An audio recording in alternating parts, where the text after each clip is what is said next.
7 people were killed and dozens of others were hurt after a natural gas explosion at the Flower Branch Apartments in Silver Spring 3 years ago. That's where our Michael Quander is live this morning. So Michael, it's been more than 3 years, as I mentioned, since this happened, and the state still searching for answers.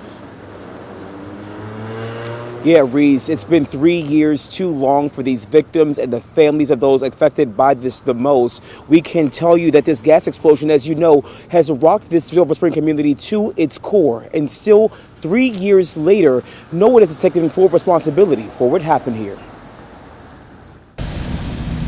White flames shot into the air as families ran, trying to escape the devastation.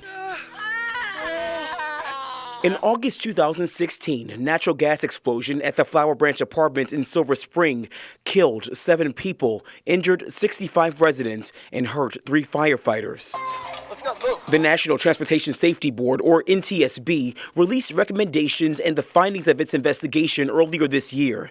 It found the probable cause was a piece of equipment called a mercury regulator with a disconnected vent. Investigators say the faulty part, owned by Washington Gas, allowed gas to build up in a utility room, which led up to that deadly blast. No, the gas company disputes that claim, but has agreed to implement some of the NTSB's recommendations. There were many missed opportunities here, and that's the tragic thing. Now, the Maryland Public Service Commission is working to figure out if Washington Gas should have replaced the faulty part more than a decade before the explosion happened. You see, the state approved more than $500,000 for Washington Gas to replace nearly 67,000 of those mercury regulators. But the gas company responded, saying its plan to fully replace those parts was stalled by other, quote, high priority issues.